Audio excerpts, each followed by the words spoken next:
Gambling. And good evening, people. This is the But Peep This podcast, the podcast where we talk about whatever the hell we want. I'm Lional. That's Jen. That's cool. Who needs to turn his camera on? J.E.'s is, I don't know, on the highway somewhere. Sean couldn't be here. He has an appointment with a vet because his pet bird got an STD. Gee, So we wish Sean's bird not Tweety. we wish Tweety the best out here. And he should be on later on. We'll let him, he'll tell us how the vet went. So be sure to like, share, subscribe, leave a like, leave a comment, good or bad. But if it's bad, say it with your motherfucking chest. We ain't no scrubs out here. Now, usually before we actually hit the record button, we're out here bullshitting. And J.E.'s just posed a very good question. And his question was, did you hang out in college with the people you went to orientation with? And the answer for me is no. Okay. I have two people that were exceptions to my no, but the rest, everybody else, absolutely not. I went to Badger Connection. I was in Group A, which is the first one. And the girl who would become my girlfriend, oh my, and like in the fall was in that group. Couple of guys who I would have beef with were in that group. And the guy who fucking brought all the drugs to campus was also in that group. Oh. So no, J.E. I did no.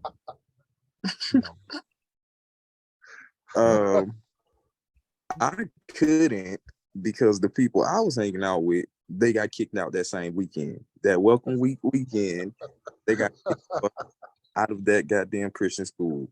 I'm gonna tell you why. They thought it was a good idea. Okay, so the way they had the campus set up, all the boys' dorms was on the other side of the freaking campus. The girls had their own personal dorm it looked like a lodge. You walk in, cameras everywhere, elevators, stairs, front desk, the whole nine. This is Fort Knox, essentially, and this is a Christian school. So they thought it would be a good idea the first week, like, hey, ain't nobody here. You know what we're saying? We just gonna sneak a couple dudes up here to our room, and we just gonna do, first day of campus. First day on campus. So I'm sitting in the lobby, because we were allowed to sit in the lobby, but we couldn't go up to the rooms. Right. So we all sit in the lobby chilling. I don't even know these people's names. So they're like, hey, we'll be right back. So the two dudes go all the way across the campus. This is the dumbest thing I've ever seen. They go all the way across campus to their dorm. Come back, no shirts on. No shirt. No shorts on. Like they about to go to the girl. It's two girls there with me. I ain't gonna say their name. But I went to Foster. Y'all know who I'm talking about. It's two girls there with me. They chilling. So the dudes come back like, oh yeah, let's go. I'm like, where we going? They look at me like, oh, we gonna be right back, bro. Now I'm by myself. And they just scurry off into the elevator. And I'm like, what am I supposed to do? Because everybody else in here I do not know. Literally 2 minutes later, campus police rolls up. What is going on here? I see them all escorted down the stairs. Girls in nothing but freaking bra, shirt on her shoulder. Like, yo. Other girl like, I didn't even do nothing. I was just in the room. What do you mean? Y'all said y'all was going, you know what? I ain't in. Dudes like, dudes being dudes, niggas being niggas. Man, y'all tripping, bro. Did college, bro. Like that nigga did not say it's college. Yes, bro. Yeah. Learn the rules first, man. And I kid you not, They went up to the room at 12 o'clock on the dot. Campus police pulled up at 12:02 on the dot. They was downstairs with campus police by 12:05, and I ain't see them again for the rest of the semester. Hey, Who somebody was snitched on them. snitching? Somebody told. Who was snitching? That is so screwed up. Also, we went to very different Christian. Listen, let me before Jen goes, okay? Because I'm gonna tell you who snitched because we all saw it. They got a big screen inside of the lobby in there. The lady who sits at the desk, older white lady, she comes up there with a remote. You guys were not just doing this. Boom, turns the TV on, watches them go into the elevator. Wow. All of us, all the new students just looking like, this is fucking Fort Knox. Like, wow. Caught this you in 4K, my God. 5K, my brother. You know what? But before Jen go, I just want to say this because I went to college in Montgomery too. And the 3 colleges in Montgomery rank this way in terms of being in rooms with the opposite gender. So Faulkner, especially if you wasn't a student, I'm trying to then tell you. you really had to slither your way around that motherfucker to be able to get anywhere. You had to And for park. what? Don't you park in parking? You And ain't gonna for have. what? And for whatever reason, if you didn't go there, it seemed like everybody could tell that you didn't go there. Instantly. I don't understand. Didn't even have the question. You can say you a new student. I don't believe. Nah, I don't know. It's It's like April, it's dude. like What are you talking about? it's like if you went to Faulkner, motherfuckers knew you went there when you first got on campus. You know why we know you didn't go there when you first got on campus, especially if you was black, because that is a majority white school. All And right, every okay. black person who gets there, who There we go. already been there, just looking like, oh, I'm used to it now. You know, different races, everybody. If you ain't from there, you gonna come there like, am I the only nigga on campus? My one experience on campus, I went over there with somebody else who was going to see a girl over there. And I remember when he walked off with her, at least 2 people walked by me in the span of like 30, 40 minutes and was Yes. asking me, hey, are you looking for anybody? Like, no, like I'm here with somebody that's just not here with me right now, but I'm good. It's like I'm all right. I appreciate your concern. I'm good. The next step is Alabama State, of course. Now, you can get past the lobby in Alabama State if you aren't blatantly disrespectful about it.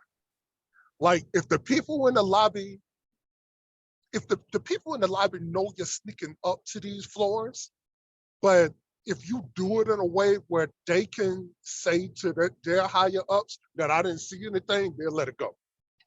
Now, if you're just being straight out disrespectful, I'm gonna walk in here and do what I want to do. Nah, they're called that used to be RoboCop looking security cop over there, and he will handcuff you. Instantly. And that's all he wanted to do. All that nigga wanted to do. And the last one, of course, is AUM. AUM was welcoming as fuck. Yes. I remember sitting in a room with like a bunch of women that I'm sure some of them didn't even live in that room for hours on hours. And I'm sitting there every once in a while, I look around like, man, y'all sure I'm supposed to be in here? Like, Bro, I kid you. At my first trip there, we was in there and it was going on midnight. I'm like, do y'all have a curfew? yo, Right. What do you mean? I'm telling you, I was in there like, yo, I looked at my homie, I was like, man, well, like after he came back, I'm like, yo, they about to set us up for something, man. Like we've been in here way too long. He was like, yo, Jay, chill, man. Chill. No sound nothing like Spring Hill. Bro. Yeah, no, that is nothing like Spring Hill. And I was one of the people that enforced the fucking rules on campus. And that's not... Before Jen goes, listen, Jen, her freshman class at her dorm, they was fucking wild. Let me tell you what. Listen, the first weekend, okay, there was an extra room on the second floor. These motherfuckers decided that's the fucking fuck room. All 3 floors agreed upon this. So, and it was unlocked too. We didn't even have to break it. Unlocked. It was unlocked. What? So we're going to get Jen because we're going to go, do an illegal bonfire. And then she was like, "Oh, don't mind that room. That's the smash room." And everybody stopped. It's like, hold up. It's like, what? What you saying? We decided that within the first month. We called it the go room. I want you to know that. And we're like, hold up. Because we sophomores at this point. Oh, I was the like, freshman in the friend group. The what? Did they watch what? the sheet? Like, yeah, smash room. Keep in mind, I lived on an all-female floor. Like there was 2 female floors in this building and a male floor on the third floor. The third floor was guys. So like, yeah. they put guys on the floor. The whole campus was co-ed. Like they wasn't just gonna pop down to the second and first. Yeah, did it all the time. I mean, Alabama State. Other buildings. Look, Alabama State is like that now, and I still find it hard to imagine. Listen, in my sophomore year, like my suite mate was a guy, but the room like next to him, girls could be living in there because like you shared a bathroom with your suite, so you weren't gonna be a suite mate with a girl, but hall mates, hell yeah, right. But yeah, Jen's floor. Oh yeah, there's just like, hey guys, we only got worse throughout the year. Like that was the start of that. That's not normal. Y'all are going to get in trouble. No, we weren't. My RA was never there. People thought I was the RA. But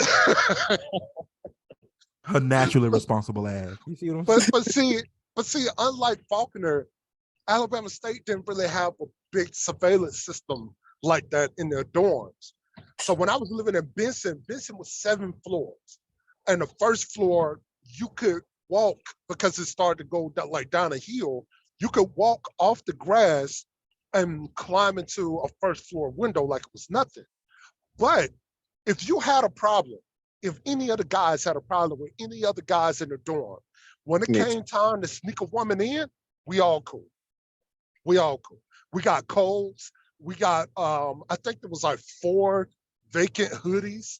Basically, whoever if she could fit this one, put her in this one. And you would pass, like, when she trying to get up to like the 5th floor, somebody would help pass you off on the 3rd floor so that you could get up there so that it don't look too suspicious. It was certain times. How do y'all need this system, bro? Like, bro, the thing we had to worry about was people getting on the roof. You don't, huh? Yeah, that was got on top of the clock. Regularly. That was one RA on the 5th floor specifically who would tell everybody, "Look, I'm here from this time to this time," and he would just be silent for like a couple seconds, and he'll say again, "I'm here from this time to this time." What he's trying to do is make sure that you understand that I need you to understand. If you're trying to get somebody up here, don't have it in my face. So that way I can say I didn't see. So, our RA was Ben. I'm so sorry, Ben. We put you through hell our freshman year. Like, the first month or so, he was on it. So, hey, you can't go over there. Hey, make sure you're not supposed to be over there. After that month, girls go walk through the lobby, go out the back door like they finna go to one of the dorm rooms. Ben just, I know what this. And he just goes straight to his freaking RA room and don't come back out for like 6 hours. It got to the point Ben started sneaking people in his room. I need y'all to know how much there was no sneaking. Sean and I were both RAs. I spent multiple nights on Sean's futon because my ass was concussed and needed somebody to keep an eye out for me. Oh, There was no curfew. The only thing that Spring Hill had was quiet hours. So after, like on weeknights after 10 o'clock, like if your I'm room good was with that. loud, they come knocking your door. Hey, keep it down. I like that. It was You know. I called, like that. mine was called, hey, shut the fuck up. Pretty much. And then on weeknights, it was like 2 a.m. No, weeknights it was midnight. Weekends it was 2 a.m. Yeah. So it's like, as long If as you you're make not me like come that, back, I'm writing you up. Shut up. yeah, pretty much. Yeah, I like that. I like But that. man, listen. Y'all had it good. I'm talking about Way too good. Way too leave after 12 o'clock. You better not leave that campus. And if you do, don't come back till 6 Oh, or you get fined. yo. Oh man. I told Listen. my residents if they had problems to come get me, and then I would enforce visitor rules Yeah, because they were having issues with somebody over. gotcha. Man, Security was so Worked out good. strict. Security was so strict after a certain time on Bro. ASU campus that when you're walking down on campus, you put your arms in the air and you have your ID in one hand just to make sure that he don't run down on you and ask, hey, what you doing? It's like, I live Bro. here, bro. I kid you not. We had car searches coming back on campus because they caught on Yep, had them to too. the upperclassmen sneaking the freshmen and shit in the trunks and back seats. They would shine a flashlight through the window. If your window was tinted, roll your window down. What? Oh no, they got Alabama State because they were sneaking locals from around Montgomery in that motherfucker. That too. bro, y'all. Bro, dude popped our whole trunk one time and looked in the freaking spare tire compartment. Yeah, bro. Yo, in Card, there was a dude who used to come to that motherfucker and cut hair. He was not a student, but he essentially had his own room there. And they didn't know about it for like a whole year. Man. Y'all, okay. We had to do it, bro. Y'all, Just basic fun. y'all sure y'all was at Christian schools? Oh yeah. no, Alabama Hill was Well, Catholic. Alabama State ain't no Christian school. The But Jesuits didn't. Yeah, the Jesuits are like, hey, you want to go get a drink across the street? There's a bar right there. Not only was I hell. in school, I was at a You could drink on campus. Oh my, listen. Tell you, my first day going to chapel, I'm walking, having a normal conversation with people I got cool with. I start to look at the ground. I see chalk. I'm like, oh, hey, what is that? You're drawing on the ground or something? I start to actually read it. Abortion is wrong. Killing babies is wrong. You should never. I'm Bro, like, We did have the March for Life people on campus. They were allowed. and they did not stay long. No, I have a picture of me in my I support Planned Parenthood t-shirt because I worked for them one summer in Mobile, standing in front of the March for Life sign in the cafeteria. They was bro, them people was relentless. You hear me? They was worse. They were worse than Jehovah's Witnesses. I'm talking about knocking on your dorm door. If you haven't access, we can help you with that. What? Get your ass out of here. I'm trying to study, bro. But Like, yo, bro, Jen, who friends. were your freshman friends that didn't make it?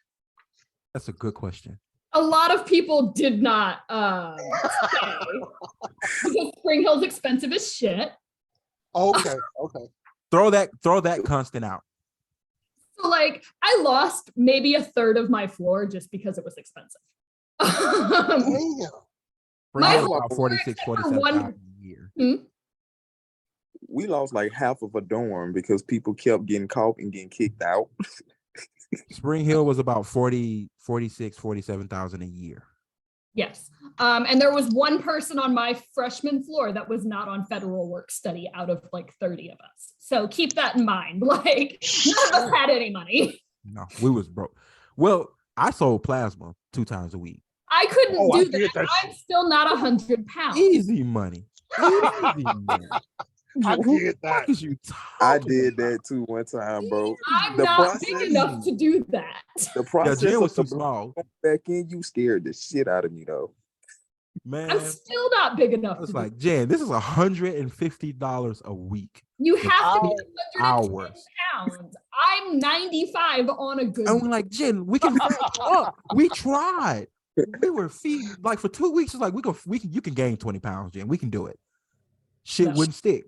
That's it. I was gonna say I didn't stop eating. Like Shit I didn't stick. can keep up with Lionel most days on food, but Shit just wouldn't stick, man. It's like, you know what? All right. I tried the second time to donate plasma and they stopped me because somehow they got my medical records and they thought that I guess they thought that some history of mental illness like schizophrenia and shit was a problem. Yeah, And they that stopped was for weird. weird stuff. Listen, I stopped like at the end of the school year because they wanted to give me rabies. And then make vaccine, like still come and donate plasma, and then my plasma would be the vaccine for rabies. And I was like I was open to it at first. I was like, how much? We'll give you $15 a week. Hell no. You taking Hell off 35 or 20. What? I'm getting $150 a week. Y'all telling me y'all gonna give me $180 a week and y'all gonna give me rabies? Nah, fuck that. So Jen, the reason why your freshman or orientation friends didn't last was because they couldn't afford it. okay, so no, my freshman floor friends didn't last because they couldn't afford it. My freshman orientation friends, one of them was Ian, who Shout out Big Eye. I was gonna say, and I remained friends with Ian all throughout Spring Hill. I haven't talked to him recently, but I met That's a Ian big because I found the food table and told him where it was. Okay. And the other one was one of the guides was Sam Buckner. Shout out Sam. Delightful person that I kept in touch with. Don't come I for still Sam. keep in Sam, I've seen Sam chew motherfuckers up with you think J.E.'s is bad? Oh, This come on. motherfucker will eat you up in 2 sentences. He ain't gonna block you. No. That's too They easy. had their own table in the cafeteria that nobody sat at unless they had permission. I took that table after they graduated because older than me, my table now. They didn't let you sit unless you had what? The table that Sam always sat at in the cafeteria, that was Sam's table up in the front left corner. And why couldn't you sit there? No, I could sit there, but like people wouldn't sit there unless you asked Sam first because Sam always sat there. It was Sam. Oh yeah. Sam was that motherfucker. That was Sam. Sam was that motherfucker. You can Nice as could be, but would chew your ass out. line up 30 people, and I guarantee you'll be like, that's Sam. And you'd be like, nah, that's not Sam. No, that's Sam. Sam will chew your ass up. He liked me. I don't know why. He liked me too. I was great friends with him.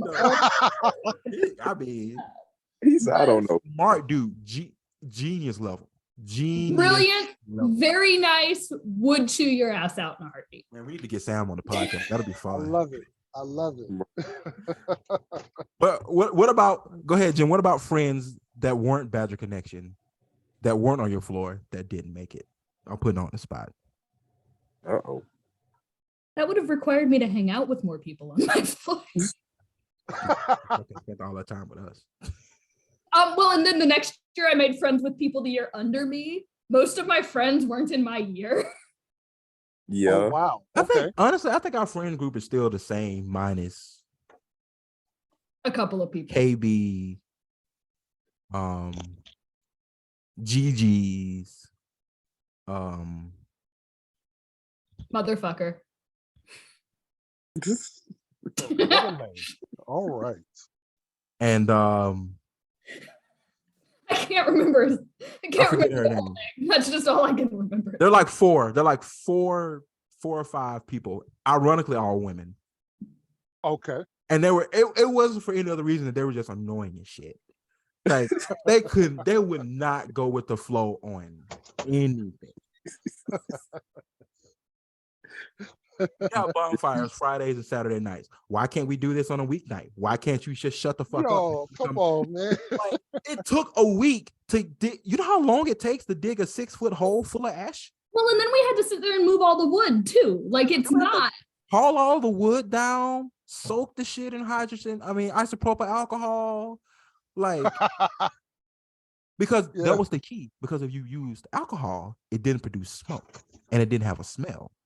So we can burn 6 feet deep, 2 feet high, 8-foot fire. Hours. Undetected. Okay. You wouldn't even smell it on your clothes. So yeah, it takes us fucking 4 days to get the shit ready. Because it takes 2 days for it to cool off. Right. And then, we got class and shit. So we got to go down there and we got to, dig that shit out. And it's wet because we use water to put it out. And you also have to go down there when you're not going to get caught. Yeah, you gotta watch for the fucking plant ops and public safety and other niggas who just like wandering and shit. And you got to come out of there too. Right. And we got to take supplies down there. We got to find pallets and shit. It's like, oh, wait, I don't have class on Wednesdays. How come we can't burn on Wednesdays? That's your business. The rest of us had class on Wednesday. Every fucking weekend, this is how it went. Me and Lamar would buy the meat. Everybody else, you got s'mores and drinks. Okay. And usually, me and Lamar got the meat. Me and Lamar will alternate between that. And it's 6 other people. Y'all can't break that shit up. It always fell on Jen. Come on, man. And it's like, y'all can't break that shit up. Y'all about to start coming down here if y'all not putting in. And even Jen would come down there and grab a shovel or I never grabbed a shovel. I always moved wood because the hole was too deep for me to grab a shovel. Jen would be down there 2 days a week helping us out. It is like, and then she got to buy all the other shit too. I was gonna, and I was always the tiniest person in the friend group by far. Right. And then y'all want to get down here and argue about shit. Shut the fuck up. So wait, before I go, let me ask y'all. Did y'all go to the club or were there clubs or anything down there? We were not partiers. We were didn't. not partiers. We were not drinkers. We played trivia on Friday nights and burned on Saturday nights, and that's all we did. Watched movies on Friday nights. Yeah, we didn't. It was that many different places to party in Montgomery, Alabama, It was bro. so many. We went to the Q House. We went to 50-50. We went to Blue Dream. We went to the Alcazar. We went to Cherry Street. We went to the house. We like, bro.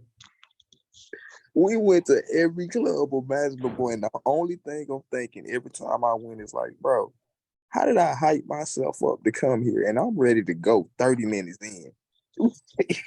Now, the thing with me is me and one of the homies that I went to high school with, we were on one of those part of promotion teams. So we would get in the club for free. Hey, shout out JB. He running it at ASU right now. That man sent me a flyer for every holiday. Jesus. So you couldn't tell us shit.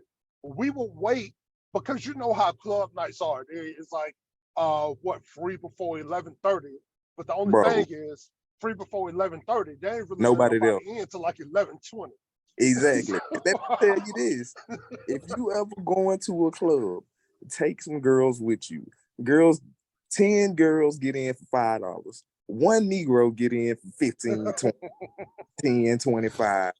Look, you couldn't tell me and the homie Mizzo shit because we would walk past the line with our little passes and shit. Nah, bro. You couldn't tell us nothing. People was paying $100 to get in. Whoa. And when you get in there, like when you just, regular line, I ain't paying $100 to skip. You crazy. I already got to pay 10 at the door. You touched me already. and this lead me into my ex-freshman friends. Because I met these people around orientation that summer. And like I said, we were cool. It was, everybody clicked. I rapped. There was a dude from Birmingham who rapped. It was a dude from Livingston who was just cool. And I think he had like a homie from like Orville or some shit who was also just a cool dude. Like we would just hang out. talk shit, all of that, whatever. I would even remember me and the homie from Birmingham used to go back and forth, like rap battling each other, just like sharpen our skills and shit. So that showed you just really how cool we were. So when the semester started, it was cool. We was still cool then. But BET had this thing around the time called the BET Black College Campus I Tour. remember that. Oh yeah. Word. So they had like a few different things, and they also had another show, like a trivia show for that too. I was a part of that. But for the BET Black College Campus Tour, what would happen? They would come to your campus, they would do various things, it'd be cool, but they'll also bring like a couple artists who would perform like the night before. The artist they brought in 2005 was Chameleonaire and Titty Boy, not 2 Chainz, Titty Boy. Oh my. So, yeah. So That's it. I remember very distinctly being on the stage at the Rose, standing next to Chameleonaire saying, hey, look, man, I just want to let you know I rap too, but I don't want to be in this club like rapping to you and shit. I understand you want to chill, but you know, come by campus tomorrow if y'all still down. They got a freestyle contest. I'm in the freestyle contest. You know, check me out. And you know, he was cool. I didn't expect much, but I felt like if I didn't say shit, then wasn't shit gonna happen. Right. So that night, I get back to the 7th floor, the room, the floor I was standing. I don't know why the fuck they put me in the 7th floor, all the way down at the end of the hall like that. Like that, and the elevator's hardly ever working in Benson. Like, come on, man. Like, I remember sleeping in somebody's room on the like 4th floor one night because I had groceries and I didn't want to walk all the way up the stairs. And it was one of them homies that I met in orientation. It was his roommate. He was in the room with that dude. It was that wild. But I get there, right? And this is the night before the freestyle contest, before that next day. And whoever's in the room next to me, these niggas are loud. There's a bunch of cursing going on. For whatever reason, I started striking up a conversation with these dudes I hadn't talked to the whole time since I had been there. And this is somewhere like in October at this point. And I overslept the next day because I told the dudes that I had been cool with, like, yo, we're gonna all go down there together. We're gonna, you know, it's gonna be like a crew. We're gonna do this. Even though I'm the one rapping, I want y'all with me, man. We can, you know, it's gonna be a day. We're gonna make this shit happen. Right. None of them niggas showed up. Wow. I overslept some nigga from Uniontown that I went to high school with who wasn't even a student came to my door, beating on the door hard as hell. And I'm like, yo, TJ, what the hell you doing here? he was like, oh shit, man, the dude down there in the lobby told me what room you was in. It's like, shit, he can do that? Like, so like, nah, man. In the school, they're not supposed to tell people where you are. Look, I was like, that's crazy. It's like, you know what? I got. That's a lecture all RAs got. You don't tell people where other people are. So, I definitely got it. All right. So like, you know what? It's like, you know what, man, I'm late, whatever. Like, I appreciate you for coming up here. Run down here real quick to me, with me for this freestyle contest. I get down there. I'm the last one to sign up, the first one to go on. The very first person I have to freestyle against is the nigga that I've been freestyling against all summer, just cool with. I didn't know this nigga I knew he was from Birmingham, but he made friends with some dudes from Birmingham who had him to wear their shirt for their clothing line.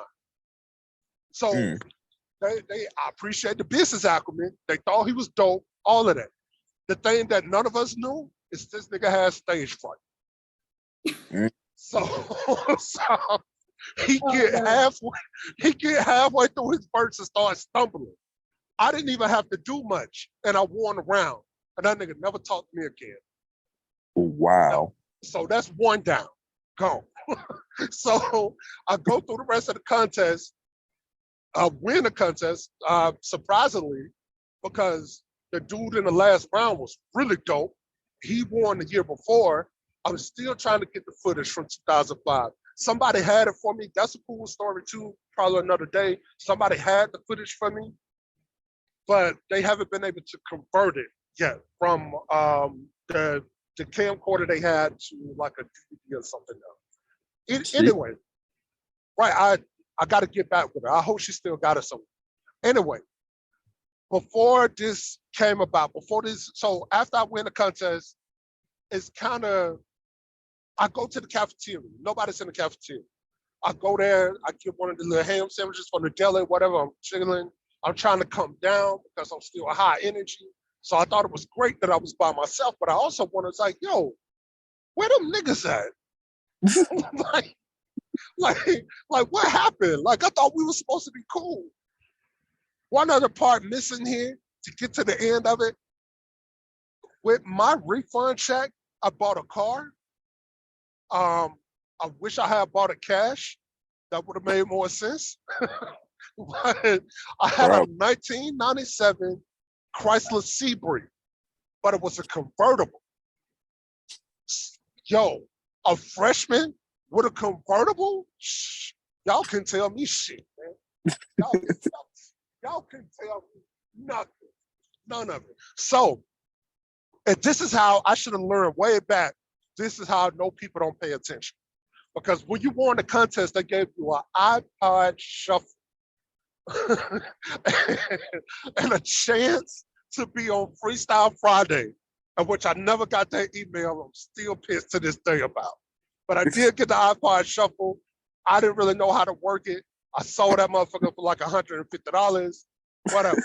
So iPod Shuffle didn't have a fucking screen on it. Man, yo, what? It's just buttons. It was like a little box, like a little. It was shaped like a little box. It screens. That I didn't know nothing about it, but I knew other people were excited about it. So I was like, yeah, I let it go for about 150, cool 150. So whatever. Cool 150. The reason why I knew they had that 150 is the reason why I knew I had my car. Refund check. So I go to my car and I pretty much just drive around and come around the front of campus, top down, all of that. These motherfuckers really think BET gave me a car for winning a freestyle contest. It's like, nigga, I've been here. What are y'all talking about? Yeah. So I go over there to kick it with the homies that I've been kicking it with since orientation. I didn't break anything up. I didn't ask them where they were. I was standing over there with these things for 10 minutes. Nobody said a word. To this exact day, I have no idea what I did to these dudes, but they did not talk to me after. Listen, Jay, I'm gonna tell you the story and we can move on. Which say, cool? I said, was Chameleon there? When I went down there, Chameleon and Titty Boy was leaving. Because they performed the night before, so I'm assuming they were getting ready to move on to wherever they were going next. But as soon as the show started, it seemed like both of them niggas left. I thought if anybody would have been interested in the freestyle contest, at least at that time, it would have been completely there for 2 chains. But and you know, I hate that I felt like that was this song, but I couldn't make them stay anywhere that they didn't want to stay. So whatever. But it was a cool experience, the BET thing itself. I almost got disqualified because at the end of the show, throughout the whole show, I was wearing a throwback Dr. J jersey. Underneath the jersey, I had a shirt from Spencer's. And it was a very misogynistic foul shirt that read, "I have the dick, so I make the rules." And I pulled the jersey up, and the DJ was like, "Whoa, yo, what did your shirt say?" He's like, whoa, pull that down, man, pull that down. It's like, we got cameras out here, man. What are you doing? So, yeah, it was wild times. But I wish I could see at least one of the niggas again. Like, yo, man, what happened? What did I do? I had a friend from Badger Connection. I think about it. She stopped talking to me over a marker. Are you serious? What? So Do I know who this is? no, you don't, because it happened freshman year. Okay, My that's freshman. Wow. So, I was RHA president de facto in my freshman year because shout out Melvin. Melvin did not want to be president. Melvin was like, listen, bro, it's yours for real. I'm finna graduate. which is funnier because then he became president of NRHH and I took over that. You know, it is fucking great. So he was like, yo, this is When the he did office. not want to be in charge. So he wanted to be involved, but not in charge. So I kind of like was the de facto, or was it de jure? Either way, I was acting president. So we had an office in the one of the dorms. And freshman year, that was my office. Nobody did office hours. Get the fuck out of here. This is my office. Like, Nobody did office hours your sophomore year either. yeah, well, that's a difference. You did office hours. I did office hours. I also helped clean the office. Yeah. So anyway, so in the office, my whiteboard marker went dry. So I text this person. I was like, hey, do you have a whiteboard marker? Because she lived in the building. And she's like, yeah, I'll come bring it to you. You know, she brought it to me. And I wrote like hell with it. And it was just a simple black Expo dry erase marker. And I used it till it went dry that day. So I went to the campus store, paid $8 for 2 dry erase markers, 2 packs a piece. I put one in the office and I took the other 2 pack and I was like, hey, your marker went dry. I'm sorry, I used it, but here's 2 dry erase markers. I'm replacing the one that I just like dried out. I'm sorry. What? And she went fucking off on me. And I'm holding them up like, what? That's crazy. Open some dry erase markers, bro. Over a marker? It was bad. Like, it was like bad. Like, she cussed me out in McKinney's bad when she saw me. And I'm like, what? Cause drama in McKinney's of all places. Come on, we saw a lot of shit in McKinney's. Stop. Yeah, but also who wants to? Don't. It's in bad taste. It is in bad taste. One more college story. College was Montgomery itself was my introduction to sex work, but Alabama State was my first, like the very beginning of it. And I'm gonna tell you why this was. So one of the men dorms on that campus was Card, C-A-R-D, Card. I lived in Benson, but Card is like, some steps away. And I used to chill a Card, fair amount with one of them former friends, by the way. So there was this guy who was kind of, let me see. Well, no, I know the way to say it. He was feminine presenting gay. Like, you knew it. And he didn't mind telling you either. Like, he didn't have a problem with it. But there were guys in whom you would assume were straight who would go to that room. And we had no idea what was going on there for like that whole first semester until we didn't see that guy anymore the second semester. And we found out what the game was by his former roommate. His roommate said this guy was so feminine presenting at times that he could do a very convincing woman's voice. And what he would do is get on these phone dating chat lines back in the day. He would talk up somebody, whatever, get them interested. If they're on Alabama State campus, it's even better. But if they're just in Montgomery, whatever, because you can still get on campus. Like Alabama State was just that wide open. But he said what this guy would tell them is, I'm living in this dorm with my cousin. The cousin was a roommate in this situation. And he was like, I'm not supposed to be here because it's a guy's dorm. But if you want to do something, you can come by if you want. And just so that I don't wake him up, you can't turn the light on. Yo, Huh? yo, the roommate was gay too. But you know, he said he wasn't involved. I'll put it that way. He said it started out as just kind of like an exhibitionist thing until he realized that he could just keep getting these dudes to come by. And he was like, yo, we never wanted for no snacks in that room. I can tell you that. Each dude that was coming by was $50 on the low end.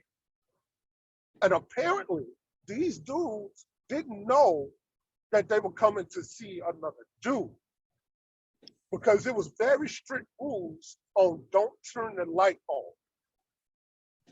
I realized two things. Sex work is the thing, but two, niggas will put their stuff in the darkest of holes just to make it work. Because if somebody is telling you don't turn the light on, you don't question that. And it's nothing about who you're with in the room or whatever, whether it's a guy or a girl or anybody else. You don't question that. You just go along with it. What do you mean don't turn the light on? It was, yo, again, Montgomery was my introduction to sex work. That was the first. Alabama State was wild back in the day. I don't know what they're like these days, but they were wild back then. Wow. Yes. What a story. Yes. Homie was getting $50 a guy. And like the roommate said, he was like, man, we never had to phone for no snacks for that. He's like, that's the only thing that I miss. It's like he would share snacks, noodles, chips, the sweets. Back then we were all buying like the big jug of Hawaiian punch joints. He was like, yo, we had all this, we had everything up in here. Like he was like the sign that I knew. He was like, if I wasn't already in the room, the sign that I knew that that something was going on is if I passed by the room. Okay. I pause at this because of how specific it was. Like, if I walk by the room and Genuine is playing loud, don't come in yet. Oh my. Genuine in 05? Oh man. Genuine. Oh man, oh man. All right, Jay, we moving. Wow. That was We're moving on. Look, man, I ain't gonna go into no other details. I'll just tell you, my Montgomery stories, there are parts of Montgomery that people who live in Montgomery and have lived there for a long time know nothing about. I've been, of course, when I was an escort, a lot of people don't know what's going on with that. I've been to nude parties where if you're nude, you get in free. You can come in with clothes on, but you have to pay full price. All kind of shit there. wow. All right. Thank you, Jay, for Jesus Christ.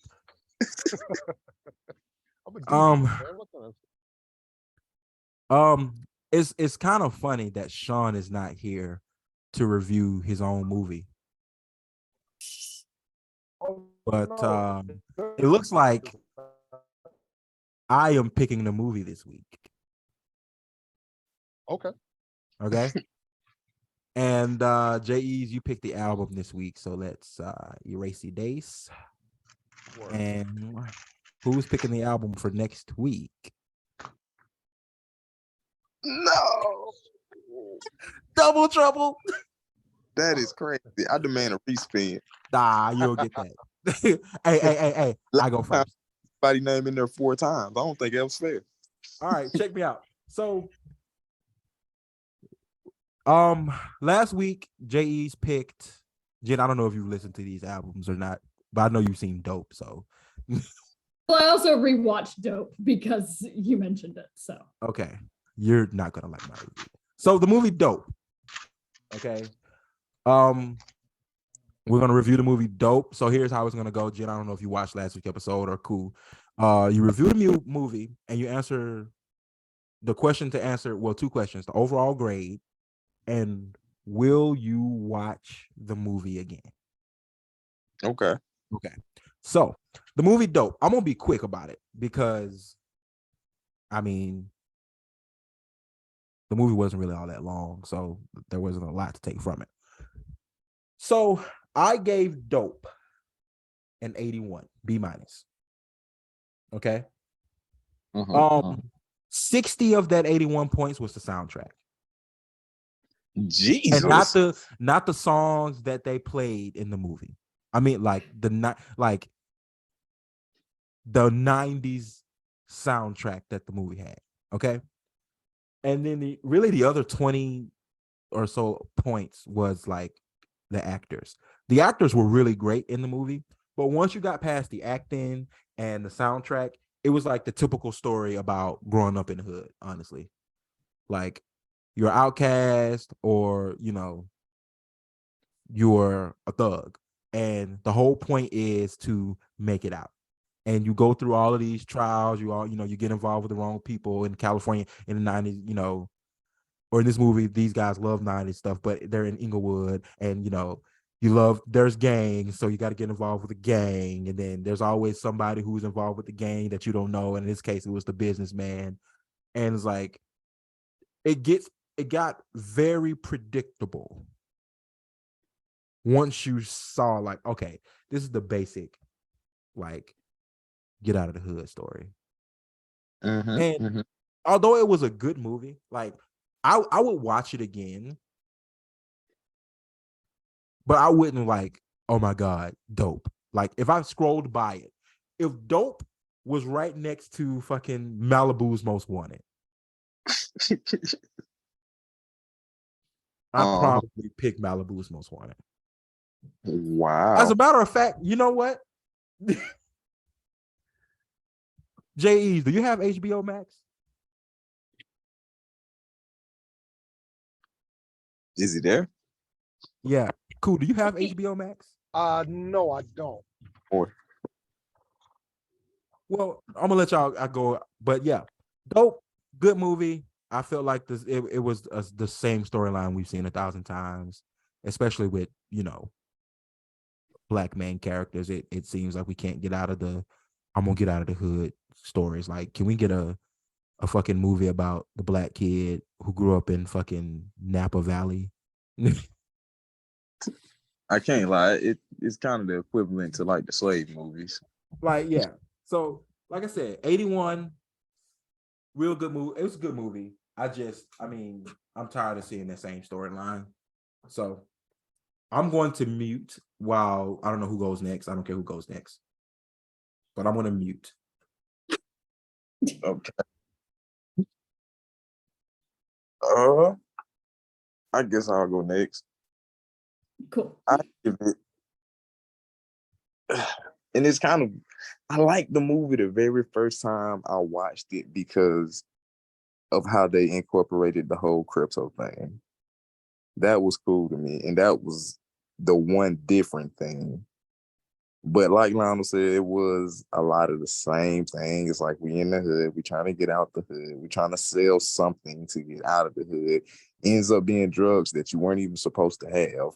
And you spend the rest of the freaking movie paranoid because, hey, now you're selling pills and you ain't even supposed to have these freaking pills. And you can get killed for it, but hey, we're gonna sell it anyway because we're trying to get out of here. I give it a I give it a C plus. I give it a 79. One off from a A. First time I watched it, loved it. But as the years have progressed and I rewatched it again, I'm like, like Lionel said, if I seen it and I didn't have anything else to watch, I'm like, yeah, I'll watch this again. It wasn't bad. I like the soundtrack. I like the actors.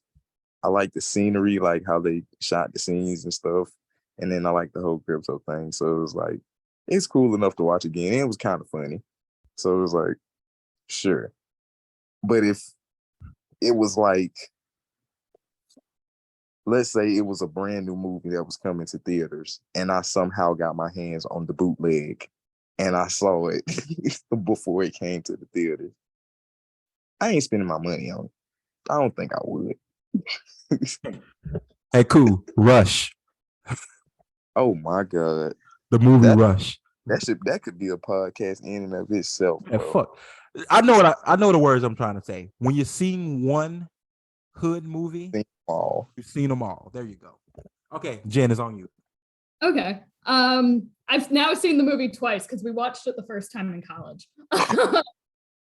But I enjoy it. I'd probably give it like a solid B. I think it could do with actually being a little bit longer because there's parts of it that feel really rushed, but like the actors are great. It's just sometimes there's so much going on that you're like, you could add 20 more minutes here and it wouldn't kill you. I would watch it again, but like it wouldn't be my first choice. It would be a like somebody'd be like, I'm interested in seeing that. Yeah, that's cool. It's a good movie. We can watch that. yeah. One of those. It's like, yeah, I mean, I've seen it. I think you like it. I enjoy it. I think the cryptocurrency is really funny now because it is specifically Bitcoin, I think. And it's just like, they're like, it's this really niche thing. And I'm like, not anymore. Right. I guess because what time span was that set in? It was set in 2015, but the main characters were obsessed with the 90s. So, Okay. I do remember them wearing like high tops and colorful shirts, and so I'm like, They what? also have smartphones. But yeah, you're right, because I can't remember his character's name, but was that ASAP Rocky? yes. Yep. Yeah. Dumb. I remember he was like, what's up with your clothes, bro? Like, this ain't the 90s. I do appreciate they do have a lesbian character that is not made a big deal out of. She just happens to be lesbian, and I think that's fun because there's not a lot of media that does that. Right. That was going to be one of my points. and it's crazy because that shouldn't be a progressive thing, really, especially around that time. We should have already gotten there. But I appreciate that, it's like, oh yeah, and she just happened to be lesbian. Okay. Yeah. It's like I appreciated that. I think I start with the grade. The grade, I'm looking at 7, 8. You could push me to go to 80. I'm okay with that. I thought that when it comes to movies at all for me, if the movie is gonna have a soundtrack, then I want to enjoy it. I enjoyed this. And what I mean by that is I've watched some movies with no soundtrack at all. Like there's a movie, it's an HBO movie, I think, with Samuel Jackson and Tommy Lee Jones called The Sunset Limited. And it's just them two. And I think Samuel Jackson is a former convict who's like a Christian. Tommy Lee Jones is a retired teacher, I think, who's an atheist. And the Sunset Limited is this train where people go to unalive themselves, basically. And yeah, so it's movies like that, like where it's all dialogue and no soundtrack. I'm cool with that.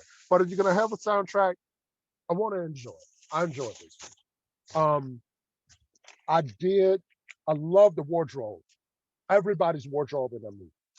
Everybody. And ASAP's character, Dumb, I buy that character for ASAP. Yeah. I would go far enough to say he probably wasn't even acting all that much. Really was real life. Like I think that was him. That was really him. Zoe Kravitz. I want to believe in Zoe Kravitz as an actor. I do, but so far I don't. And I get it. She fit the movie though. She fit the aesthetic that they were going for. So I'm cool with that. I'm cool with that. Also, the getting out of the hood story, like y'all said, felt like we had gotten a little bit too deep. But I give him this. Around the time when Dope came out, it wasn't that many of those movies coming out. So you kind of got your feel for the time. It's like, let's go ahead, sneak this one in, and maybe we can get out of here. So, I think Tubi rated me with all their freaking hood movies. uh,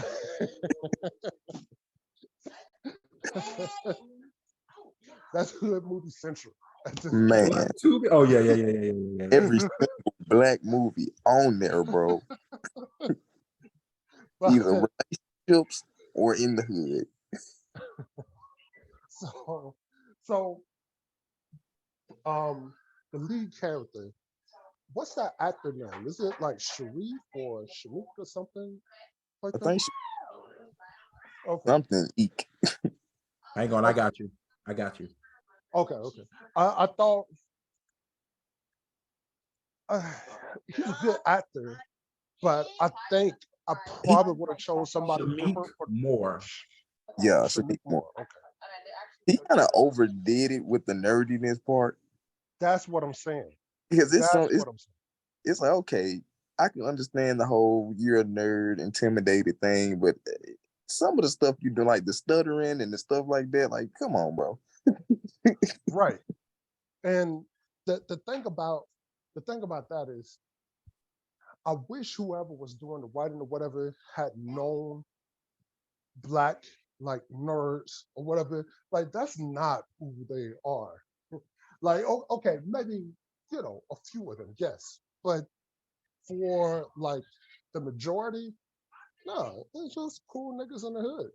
Really, it's just like Yeah. they could have opened that character up a little bit more, but for what he was, cool. I ain't mad at that.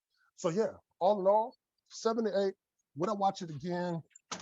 It's like those movies that if it was on TV, if I still had cable or flipping through channels and it's a Saturday evening, I'll stop. You be like, Yeah. Like, you would okay. scroll through all the other channels first. Yeah. And then it's like, yeah. yes, dope. You'd let the guide, you'd scroll through the guide and make sure there's nothing else on you. Right. On But there's enough Exactly. coming on that you can you can kill time for about 30 minutes and then see what you really want to see. Yeah. So, okay. Well, okay. I don't know. I thought I was gonna have a low score on that. It turns out I didn't. Now, may the Lord watch. Loved it. Do we really need to hear J.E.'s talk about this album? Like, let's keep it a bean. Be fucking for real. Be fucking for real. Do we need? Let me guess. Let me get. All right, J.E.'s. Tell me if I'm wrong. All right. Here we go. This is my impression of J.E.'s, y'all. Here we go. So I'm gonna give this album a solid 99.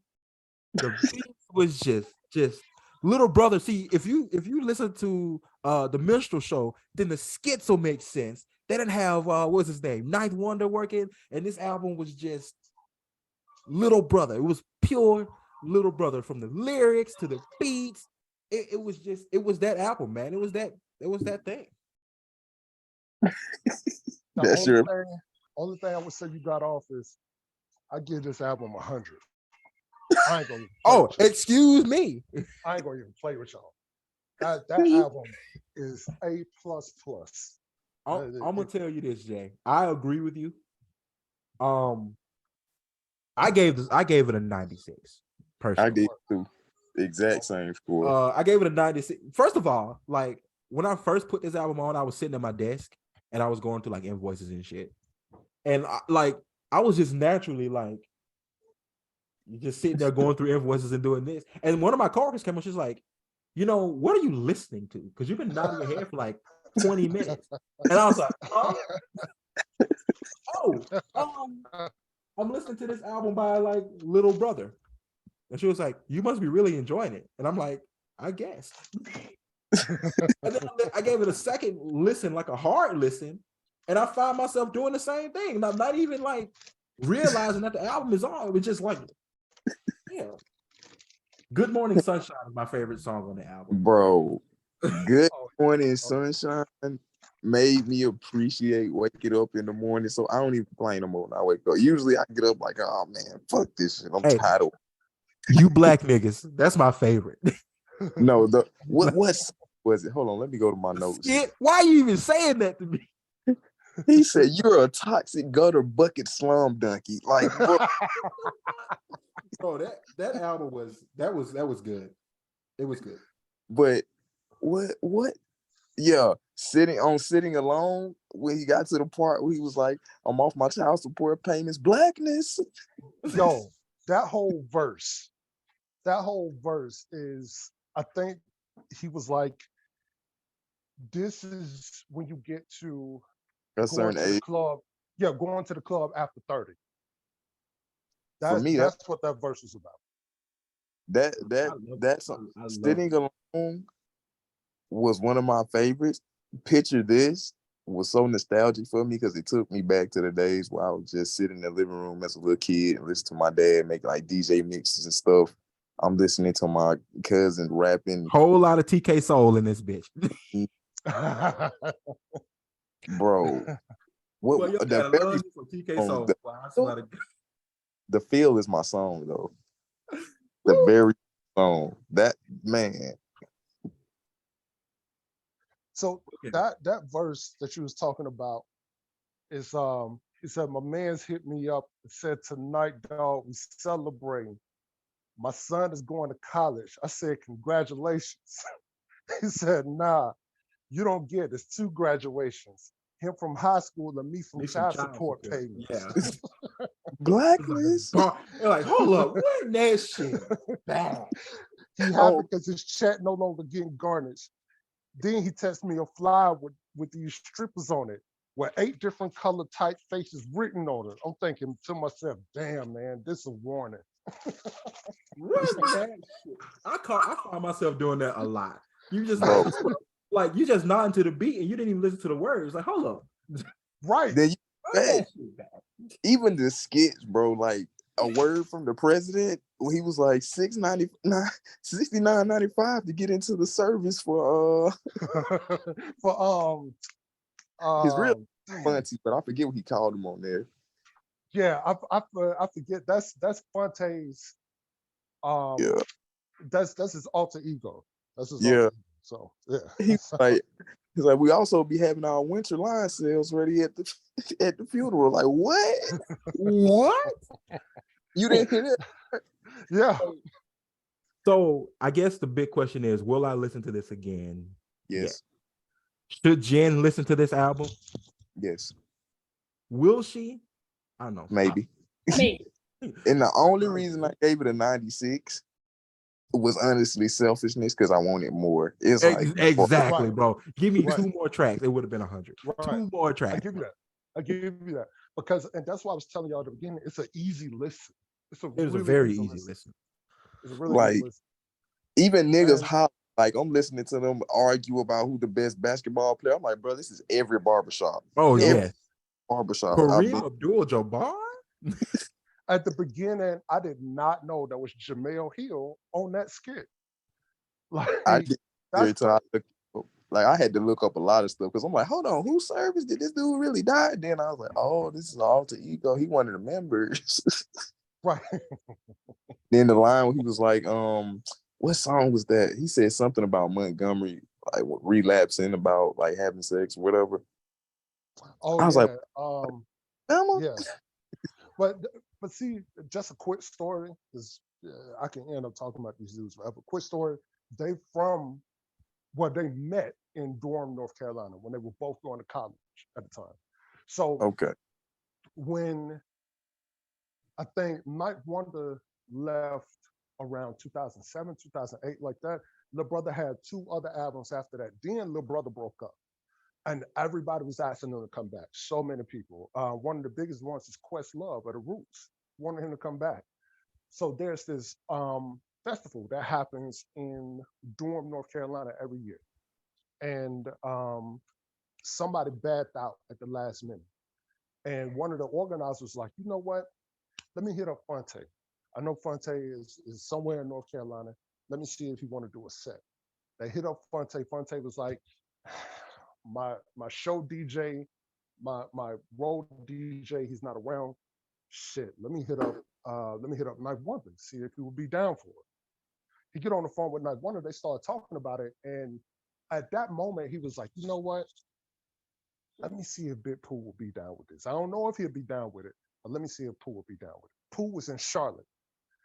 Pooh said as soon as the conversation started, he was like, man, let me throw some shit in the car. I'll be down there as quick as I can. I didn't know Charlotte was that close to Durham. And Yeah. I didn't know it was, yeah, I didn't know it was that close. So they on the phone working out set lists and all this shit. It was a last minute announcement.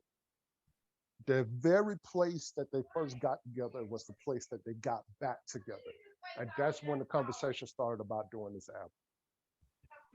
That Oh, is great. That's dope. Yeah. I'm glad. That's real dope. That's So- real dope. So check this out, y'all. I got a question. Since I'm picking an album this week, do y'all want to like? It's like two options right now. I know I told Sean last week to shut the fuck up and pick, but I'm Lionel. I'm not Sean. Okay.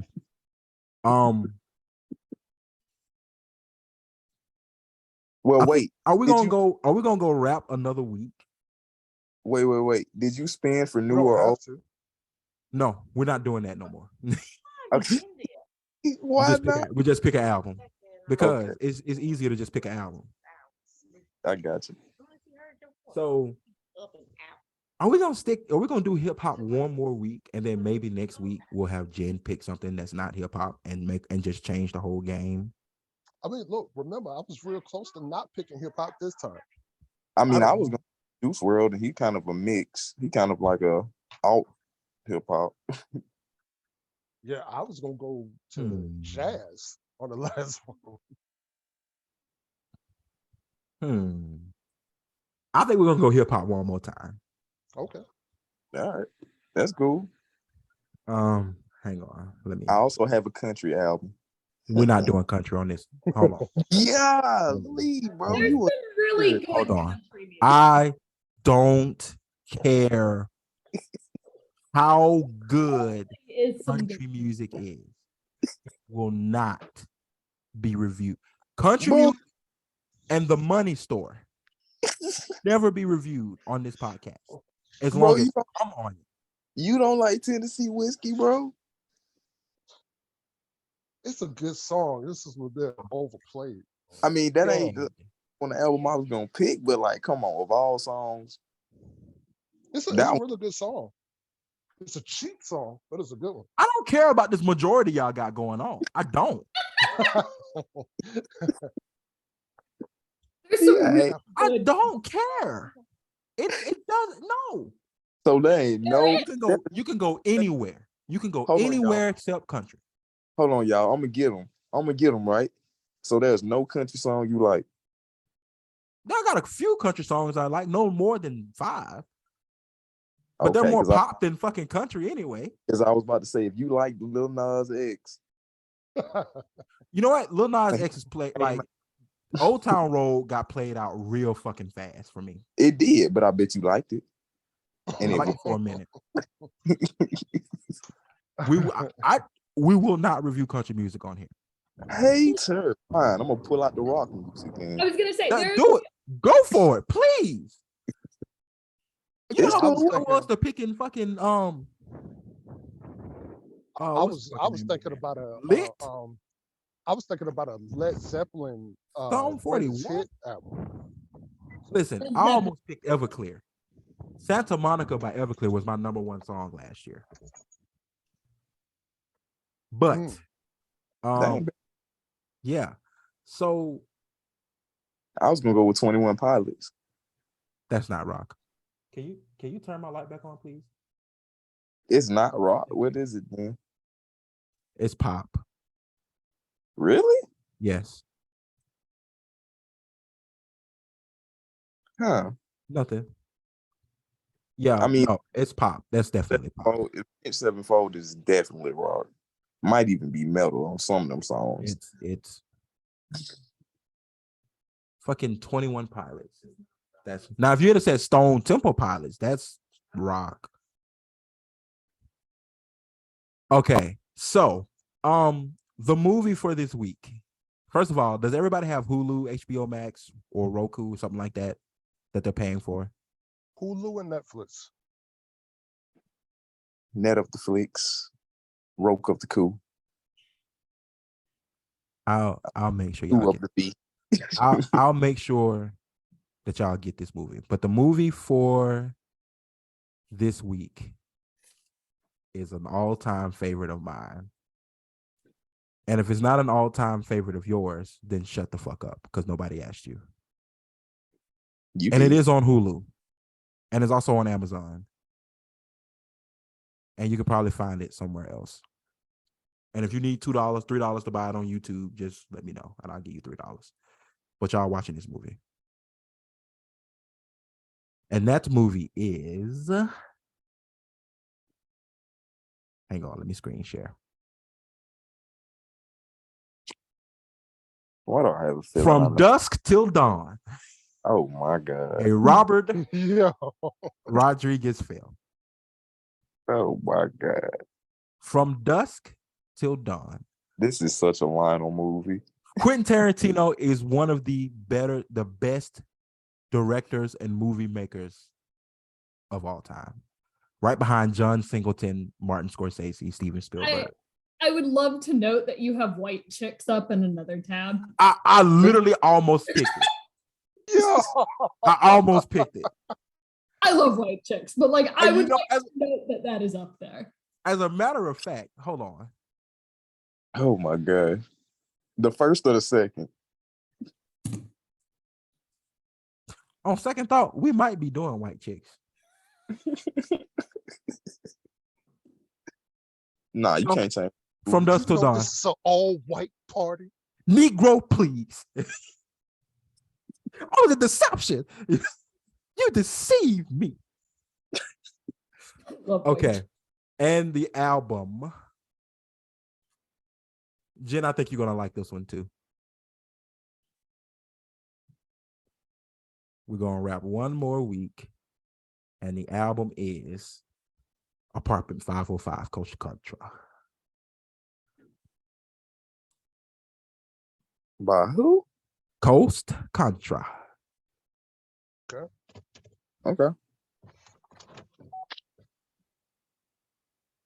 Got it? Got it. Yeah. Who's deactivating a bomb? Jay. Yo, so I got out of a truck, got in my truck, got home. Now I'm in my wife's car, and what you heard was the rear camera thing. Ah, okay. I hear backing up and shit. So we're gonna leave on this subject. Well, two things. It always be the niggas with bad hairlines that be cooning. Oh yeah. And old people do not mind their business. They don't. They really don't. They don't They do not. at all. Old Not even. people never mind their business. Like Miss Myrtle, please shut the fuck up because nobody was talking to you. Bro. Nobody was talking to Can I you. just go ahead and tell this story, bro? Go ahead. All right, man. I'm gonna try to make it quick. No, man, go ahead. Do your thing. I'm at work, chilling, working, doing me. So I have a coworker. Her name Tina. Shout out Tina. So we sitting up here chilling, and she's asking me, she has this guy that she has an interest in. They've been talking for a little while, chick stuff. So she's like, how should I approach this situation? So we've been talking for maybe like 15, 20 minutes or so. Trying to can't really hear each other because the machine's loud as shit. So we kind of you know what? Let's move to the outside part of here so we can kind of hear each other. But we still working at the same time. Keep that part in mind. We still working at the same time we talking. So it's this dude. I don't know if y'all remember the story when I first got this job, and my supervisor was like, "Yo, I want you to watch what he does, but don't do nothing he does because he don't know what he doing." That dude, he got moved. He's on the same. He's in the same area we work in, but he's on the end part, meaning he's stacking the boxes. Okay. So cool. We're out here talking. I'm trying to give her advice. We throwing boxes away, cutting boxes open, pouring product out. He comes around the corner out of nowhere, looks at me. Hey, come here. I'm like, what the? I mean, you shouldn't need my help stacking boxes, bro. But you're an older gentleman, sure. Well, cool. Let me go see what you want real quick. So I go around the corner. You know, I'm in a good mood all day. Like, it's been a great day. It's moving by pretty quick. I ain't got no complaints. He looks at me in the face, in the eyes, and he goes, if y'all gonna talk, then you need to tell her she gotta come on the inside where you at. You gotta stay in that room with the machine. Nigga, excuse me? I looked there, I'm like, excuse me? I said, if y'all gonna talk, you need to stay inside that room so you can watch the machine. Y'all can't be out here talking and you know what I'm saying, cackling and stuff. Nigga, excuse me? Moral of the story is, because I ain't gonna say what I said in return. Moral of the story is, bro, mind your fucking business. I have this job now. You don't have it because you suck at it. You sucked at your job. I took your job. Your old ass stacking boxes. Stack your damn boxes. Shut the fuck up. Okay, that's it. So from now on, JEs, I need you to make an observation. Anytime you're online and you see somebody cool and look at their hair and he's gone.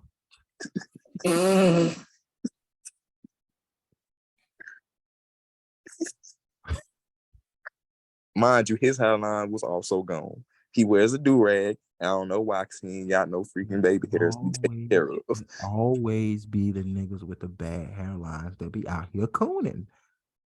See, it ties right into you. Check it out. Like literally, the next time you on like you online, okay, and you see somebody cooning, look at the hairline. The hairline is always too far back and straight down on the sides. Non-existent. They got the Jefferson. It's gonna be like that tomorrow, man. They go. Wait. Really? This is, hold up. Oh my God. Oh my God. But We're that's getting 5 to 8 inches of snow tomorrow. While Jay's, makes his way through the house, the audacity, bro. Like, who are you? You're not the super. You barely have a job right now. You have a job because of me. I told this man, hey, I mean, you could fire him, but just keep him around for an extra body in case, some of the new people can't stick it out. They leave. You're welcome. Jesus Christ, boy, people. Y'all, you gotta stay in the room. Tell her to come. Shut your ass up. Go stack them boxes and shut the fuck up. He don't even do that right. The date's supposed to be on the outside. Oh man. So I was at work today. It's always dang.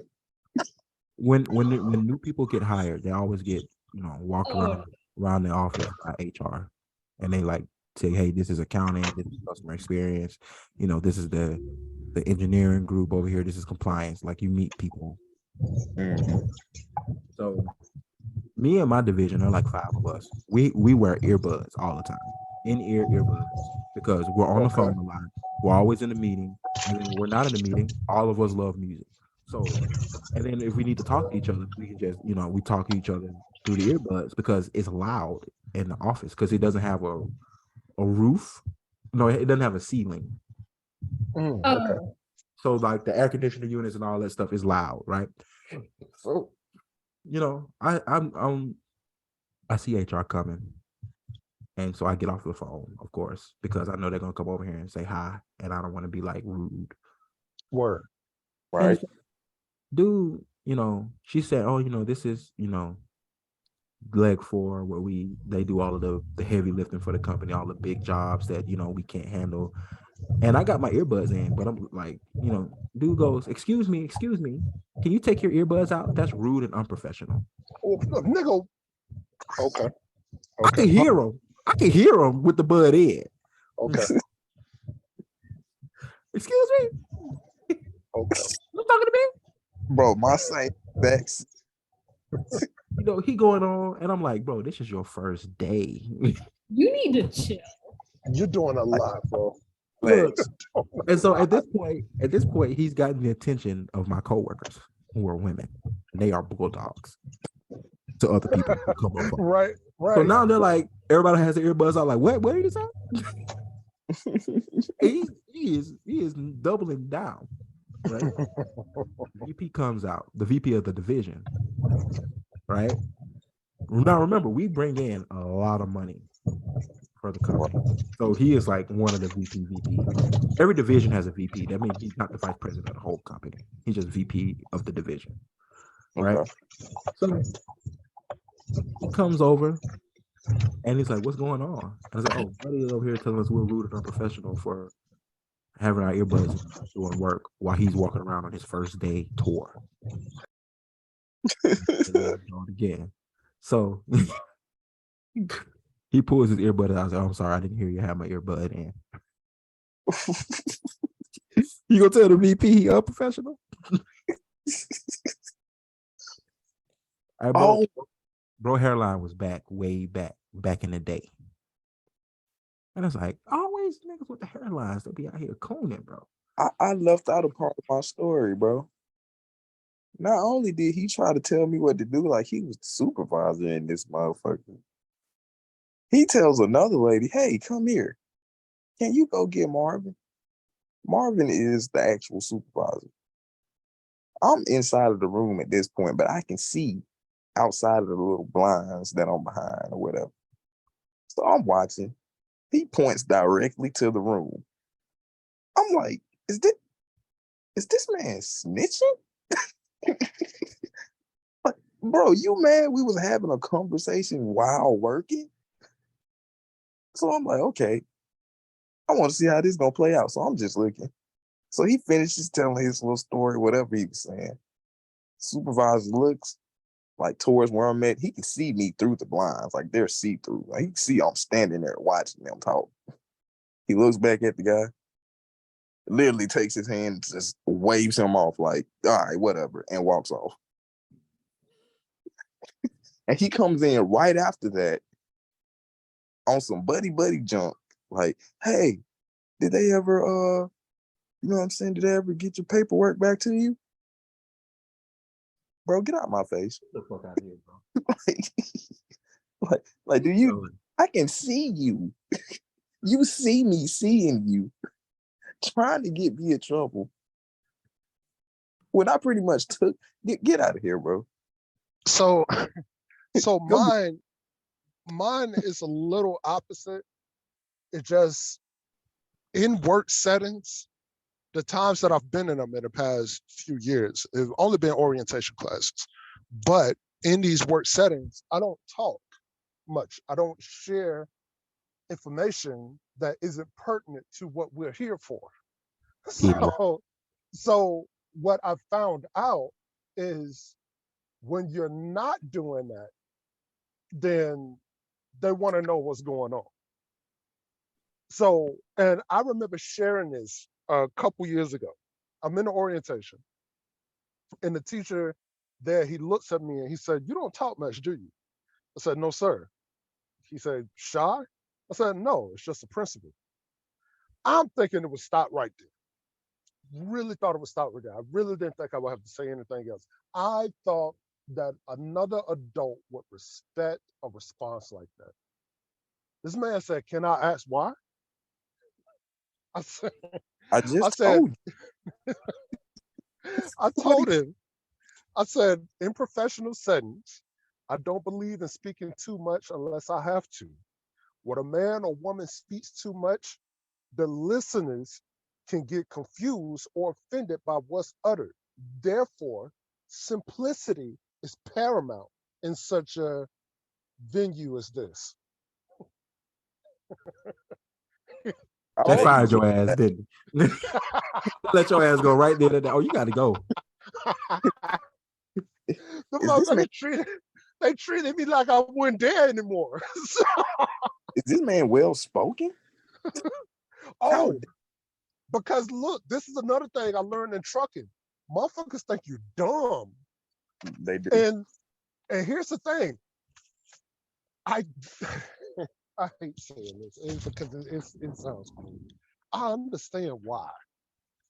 Because There's some a dumb truck lot drivers out there. Be fucking for real. Keep it a bean, bro.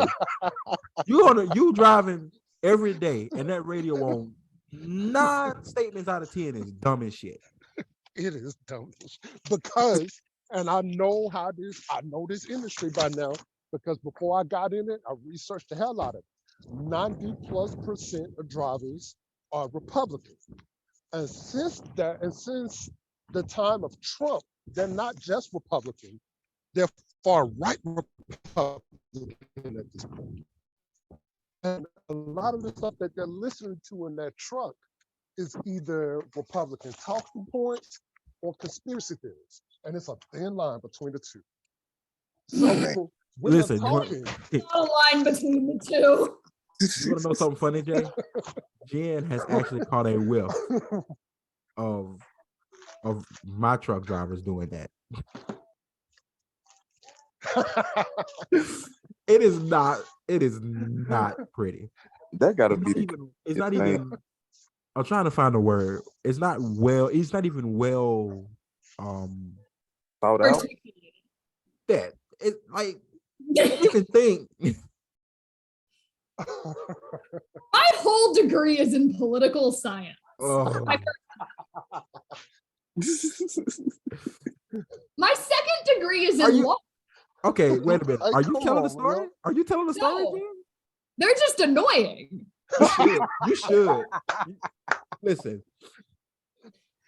There was one day I was riding in a truck with my with a driver because they felt like I needed to see the road from a truck, which I get, but that's not my job.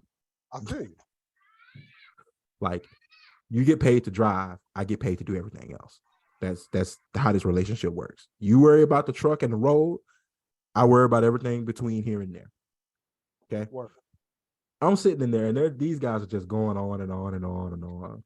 Well, Hillary not going to get it, or and you know, their Biden's not going to make it. Things must Biden. I just grabbed the radio. It's like, do y'all motherfuckers ever shut the fuck up at all?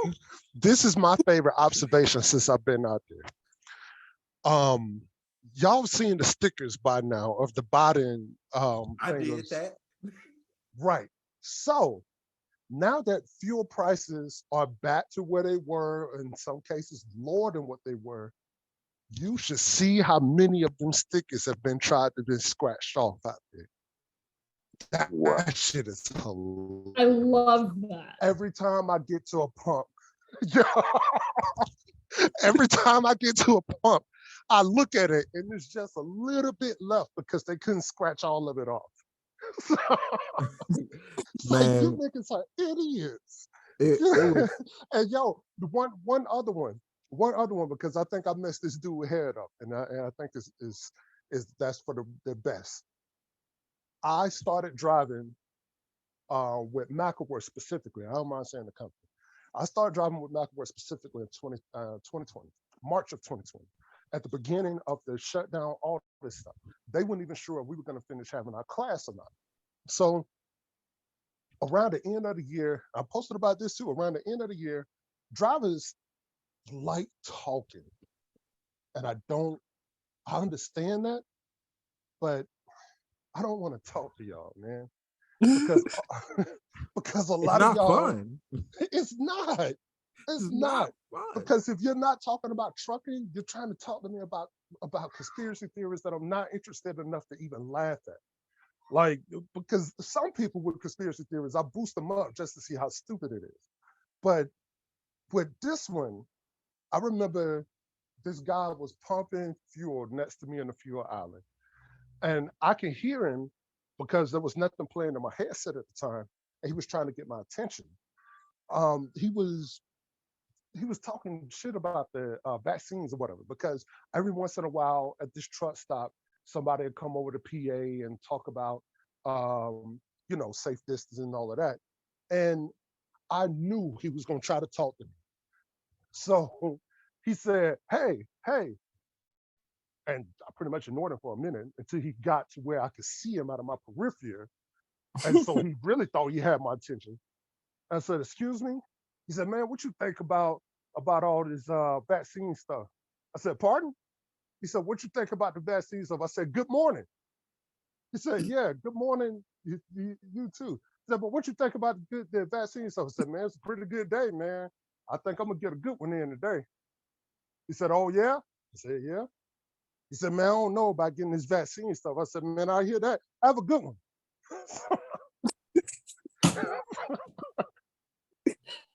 The crazy thing about the vaccine and truck drivers, right?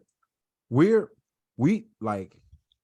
my division shut down from April till about July, right? Right. And then we went July until like January, just like with a contingency plan. Like if we go to New York and New Jersey and they shut back down because it was going to happen, what are we going to do? So I'm at like Sam's Clubs and I'm buying like water, a bunch of shit, like trying to make it so that we leave the hotel as least as possible, right? Right, right. So the first like 6 months of that was rough, right? And then the election came, and then Biden won. And the Saturday after they called the election, well, they called the election on a Saturday. That Sunday, I was on the first plane in New Jersey. I was like, this is going to be the longest 3 weeks ever. I didn't even get off the plane good. Like, you know how you like plane land and then you take your phone and take it off airplane mode, and all the notifications you got when you were in the air you get. I'm getting voicemails. Lional, we don't want to hear anything about that Biden shit when you get here. Like, bro, I'm not even here yet. Man, so we sitting there, I'll never forget it. We're sitting at Longhorn. It's me, my boss who retired, and all the drivers. My boss who retired was like a hippie in the 70s. So he's like a hardcore hippie. Right? Okay. So we're sitting down and we're not even talking about politics. Okay? We're talking about how he in the 70s, he used to work for like this restaurant, and he drank so much diet soda that he lost hearing in his right ear. It was real interesting. Like, we were talking about that. That's a solid subject to talk about. Great dinner conversations. Like, so you couldn't hear for 6 months out of your left ear? No, dude, it was sick. I thought it was because of all the weed I was smoking, but it turns out like it was a great story. Like, nigga, what? Right? And you're like, such a good story. You know, it's like he brings in another detail. It's like, hold on, we'll get back to that. And you got to explain this now. Either way, it was like 2 hours. And we had gotten our steaks and we're just chilling along because there's not many people in there because everything's kind of shut down and nobody's coming to Longhorn and we're the regulars. So they were like waiting on us to come in anyway. So we're talking about that. And then he goes, I tell you what, one of the drivers goes, I tell you what, a lot of people are going to be losing their ears when Biden becomes president. And everybody, my boss just puts his forks down. He's like, God damn it. He's like, I was telling the weirdest story to avoid this. And I said, guys, give it a rest. All right. Like, nobody's even talking about that. And it's like, well, we're talking about it now. It's like, all right, go for it. Go ahead. Did I tell y'all the story when I called a truck driver a Marxist? Yes. Yeah, his mind exploded. Right. So it's, we're sitting here. This was the same dinner. So, we're sitting here, I call him a Marxist and he's quiet now. And then one of the drivers goes, I tell you what, Biden won't be president in 6 months. He had just gotten inaugurated because that's how long we were there. Right. Right. So the inauguration happened as like, so 6 months from this day, Joe Biden is not going to be president, I bet you 100 George Washingtons. And I was like, so you're going to give me $101 bill straight from the bank that Joe Biden won't be president in 6 months? Yeah. Is he going to die? No. So if he dies between now and June, this bet is null. Yes. So they're going to remove him from office in 6 months. Yes. And give it to Trump. Yes. So if in 6 months, Donald Trump is not the president, you owe me $100? Yes. You do realize it does not work that way, right? Because if they remove Biden, then the VP steps in, and then the Speaker of the House steps up, and like there's a whole hierarchy of who becomes president after that. Like, and when all those go out, there's like everybody in Congress is in line to be president. They go through the heads of the cabinet first. Yeah, like there are like 100 people. It's like the speaker, maybe whoever's in charge, maybe somebody from the Senate, and then all of the department heads. Like, do you do realize that like yo, it doesn't work this way? Y'all have to remember, these are the same people who believe John F. Kennedy Jr. was coming back to life. He was going, well, no. Some believe he was coming back to life. Others believe he faked this He stuff. never died. He was going to show back up and appoint Trump as the president again. Bro. Wasn't there also some of them that believed that the British monarchy would help him become president again? Like, Are you for real? Oh, yes. I wish I wasn't. Long story short, I took that cool. bet. I'm not bullshitting you. They had these people waited outside somewhere in Dallas for John F. Kennedy Jr. to show up. And when he didn't show up, instead of saying we were tricked, no, they believed he was going to show up later that night at a rock concert. I'm not. I believe you. And long story short, I took that bet. And 6 months later, he had to pay up. You goddamn right. Give me my $100, motherfucker. Good. You goddamn right. Then there was this whole thing where they were like, September 8th, this is a big day. This is the day that Trump's going to be back in office. Like, what's going to happen? Ow. What the fuck are you talking? It pissed me off because it's like, what the fuck is going to happen? Tell me. But see, look, I've researched and listened to and watched enough things about cults and the science around cults that one of the main things I see that I hear every time is there's a part of science that shows you that will tell you why these people still believe in these things even after none of this stuff comes true. And a part of it is I've gotten so deep into this that I can't go back to the other side now because I've poured everything I have into talk too much shit. Exactly. Well, and then they also lose their whole social circle. They lose friends, family, everything if they go back. Right. They don't, and that's another thing. There was one study that said that one of the biggest reasons some people admitted why they didn't want to go back is because they didn't want to hear "I told you so." You let that stop you from having a regular ass life again. That's I got another story, and then I'm gonna shut up for the rest of the episode.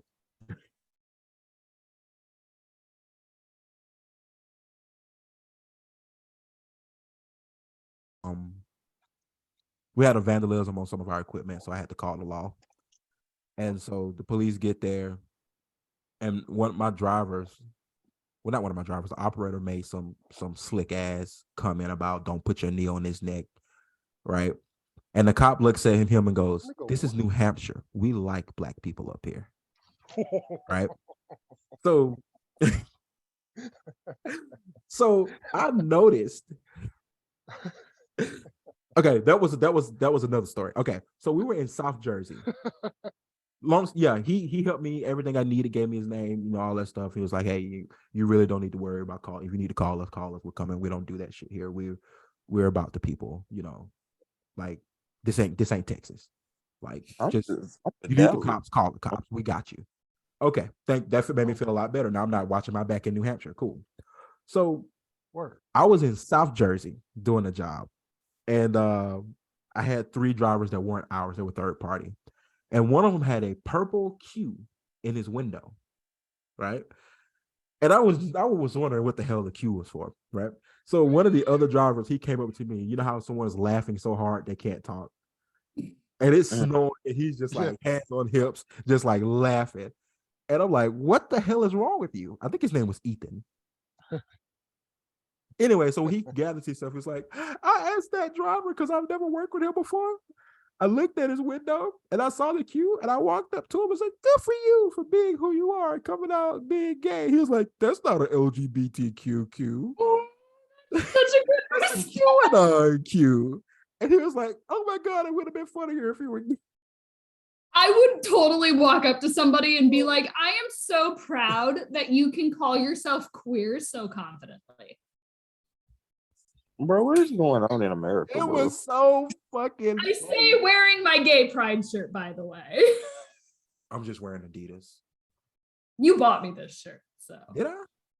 yes. When? Dope shirt. When we went to the mall, When? you insisted I get one of the shirts from the printing place because you got several. Oh yeah, hoodies. yeah. Because I got the sweater that says "Don't be a salty bitch," That one. and the fucking it was the Morton Salt girl, and then it was like "Don't be a salty bitch." The fucked up thing is, my mother-in-law loves that shirt. I think I think I gave it to her. Look, if y'all She loved ever it. and Lionel don't he have no other choice with this, but if y'all don't have to talk to a trucker, just don't do it. Don't seriously Don't do it. don't. Because I I don't will and rather I I thought it would be different, but I've had 3 different trainers because I've been at technically 4 different companies, but I've had 3 different trainers. Neither of them I would recommend. The first one was an old black dude who didn't know how to talk to people. And because of that, I can't work at Swift anymore.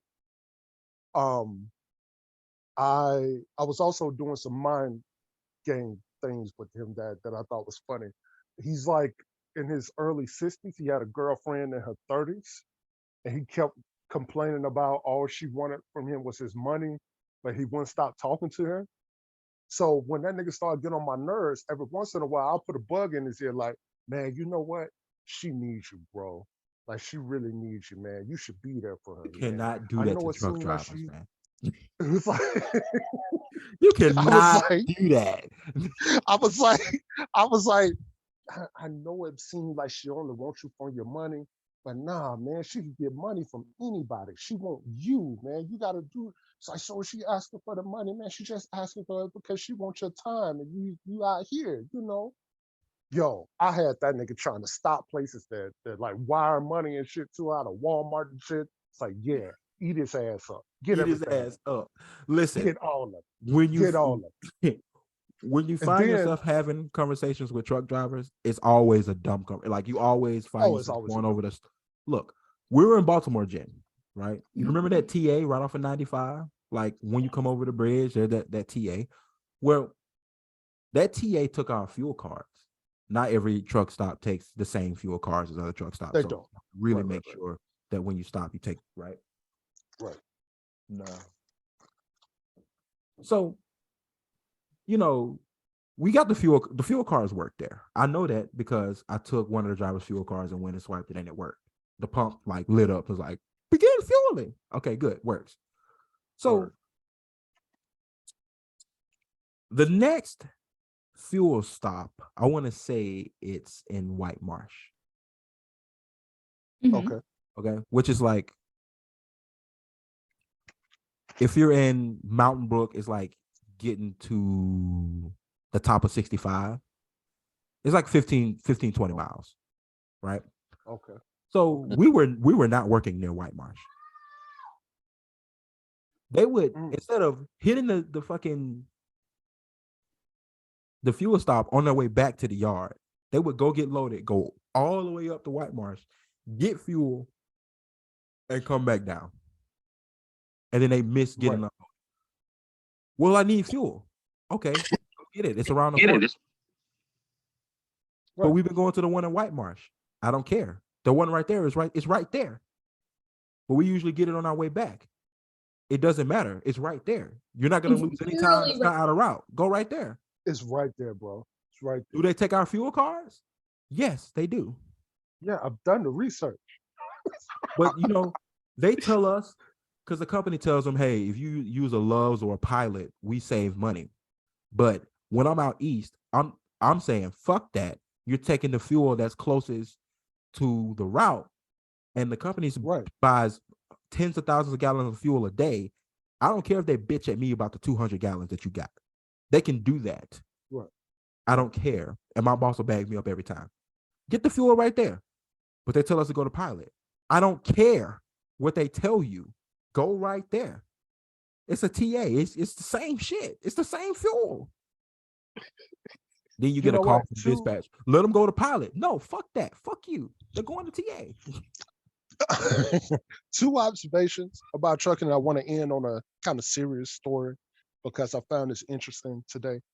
One, and Lionel, I don't know if you can attest to this. When people talk to me and they find out I'm a trucker, they try to talk fast and try not to, stumble over their words. And what I've realized about that is a lot of truckers out here don't really have patience. No. And I understand the lack of it, but their lack of patience turned into really bad attitudes. So people come at me a lot of times when I have to talk to them with a level of aggression that I'm not even returning to them. and the other point is the companies I've worked with, a lot of times the driving managers and people who talk to me, they say that I've had one person tell me that I was very pleasant to talk to. And the reason why they said that wasn't because I was keeping a conversation with them. It's just that they would tell me or ask me to do something. I'm like, oh, okay, cool. And that's the end of the conversation. I don't, look, man, what do you want me to do out here? If I have a problem, I'm going to come to you. But there's not a lot of times I'm going to have a problem because I'm going to use a lot of critical thinking out here. And I don't want to talk to y'all anyway. So you're not going to have to worry about me. But no, the serious story, I don't know if y'all seen it. Apparently, this is a reality TV show as well. There's this woman who's 23 years old, but she physically looks like an 8, maybe 10-year-old. And the reason why is because when she was younger, she had a form of cancer or whatever. And in the cancer treatments, apparently it stopped, I guess, some of her aging. It's under her, bro. Pretty much. Very, very, very much. She even still sounds like a kid. Like her voice still sounds like her. But she's 23. She can take care of herself, pay bills, all that shit.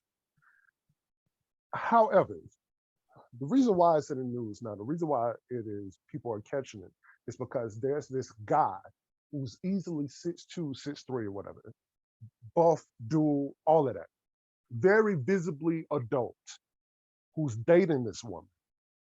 And he's trying to explain himself against people who's saying he's creepy. I want to say this before anybody else chime in. I understand that it's very tough for that woman. And I'm not calling her a girl. She's a woman. She's a grown woman. I understand in the field of dating, very tough for her. Absolutely understand that. I don't even think there's an argument against that. And what I've found out since I've shared this is she has had situations before where there are guys that she's attracted to who aren't really attracted to her because of that. But there are guys who are attracted to her that she is concerned about. Which leads me to my larger point, bro. You can date her, she can date you. Y'all can have y'all perfectly legal relationship. No problem. But don't expect me to then look at you, sir, and not wonder what exactly is it that you're attracted to? Because you can tell me that you could find love with someone who isn't quote unquote conventionally attractive. We know that exists. Cool, whatever. And people who aren't, like I said, quote unquote, conventionally attractive, people, everybody have their perks and things that they find attractive in people. So attraction itself is very subjective. But in those situations, we either see teenager and teenager or adult and adult. In this situation, if I'm walking down the street and you are walking in the opposite direction, and I see you holding this woman's hand, and I see y'all share a kiss, a very clearly romantic kiss, I'm very likely to call the police on you. And I'm I'm not the one to call the police on anybody. But here's the thing, that's gonna be a problem that I think if you really want to be in this relationship, you're probably gonna have to fight that issue for the rest of your life. Because the rest of us who don't know that this woman has this condition, we don't know it because it's not like dwarfism, where you see people who are born with that and you could tell by looking at them sometimes that they may be adults, or that the aging process doesn't stop. With this woman, if y'all see what this woman looked like, she I, literally looks like a child. I just looked it up, and at first I'm like, Okay. can't be her because Yeah. why is this little kid smoking? And then I feel so bad now. And then I read the headline and I I'm like, oh, I was it's gonna her. I was gonna say, to a far lesser extent, this is something I deal with as a full-grown person at 4'11", because people think I'm younger, and I'm like, so should I be concerned? see. Okay, so that's Yeah. that's my point. Because And at like this point, that I'm is a looking at thing you. that like I don't. It is by no means to that great of an extent, but as somebody who is 4'11" and until last weekend had really long hair. We love the chop, by the way. Oh, it is a Show, short cut, show us the though. chop real quick, Jen. Show everybody the chop. real I quick. can see it. We like the chop. I love this, but like I look young partially because of my height, a large part because of my height, and like that's a thing that I have to think about when somebody expresses interest. I'm like, is this a concerning thing? You want to know something? You know what I just reminded? I And, just got and reminded. you know of? what? You know what? Real quick, you know what? Somebody told me there's a Law and Order SVU episode about this, and it's like there's one that predates this situation, of course. But at the end of the episode, apparently, they walk off with him holding her hand, and the police stops them. And somebody says to her, "You know why he's with you, right?" And she says, "Yes." And that shit, nah, man. No, because look, I'm telling you, I'm firmly on this side of agreeing that yes, this is a legal relationship. Cool. But I'm also firmly on the other side is what exactly are you looking at, sir? And like So there's definitely like could be a totally cool, happy, loving relationship, Right. but also it is Right. something that comes up. Right. yes, looked it up. Her name is Shauna Ray. Thank you. She- Y'all gotta see it. Y'all gotta see She's it. 28 Oh, Okay, she's so older. she's older than that. and she developed pituitary dwarfism Holy shit. following a battle with brain cancer as a child, and she never grew more than 3'10". And I'm telling you, if y'all hear her voice is very childlike. It's not a mature voice at all. That's tough. So all of this together, bro, you can keep fighting this fight all you want. I hope you got endurance because it's gonna keep happening. And look, like Jen said, it could honestly, truly just be that he's attracted to whatever person he sees inside of this small stature. But that stature cannot be ignored when you see these pictures. There's one picture of them smiling, and he looks like her dad, and not in a way that a 70-year-old is dating a 30-year-old, but in a way like, bro, are you serious? No. It's I that's such a hard situation. It's hard, bro. It's hard for her. It's hard for her. I hate it for her. Yeah. Like it's Yeah. nah, man. Damn him. Right. Yeah, I'm talking about her in general, like Right. because now I'm pretty sure that gets into her head too, because now she's probably looking at him like, well, why are you attracted to me? And apparently from people who know more about it than I do, on her show, she's admitted this, that in the past, she has had boyfriends and she's like, wait, why are you really here though? And nah, man, that sucks for her. That sucks for her. Really bad. Really That bad. is like y'all look that up. I just did. That's wild. It actually Yeah, reminded me of a story. Jen, do you remember we were in DC eating chicken in front of the restaurant? Yes. We were just out there chilling eating chicken, and dude walked up to Jen and said, "Hey, police station is around the corner. I just want you to know." Then he looks at me and then he just walks away. And everybody around was like, And I verbally just turned, I left off the what? I turned around and went, the fuck?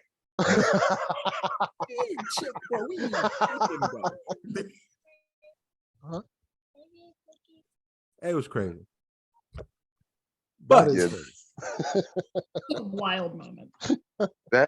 Jennifer is lucky that we don't live around her because she would be the most cop blocked person per capita.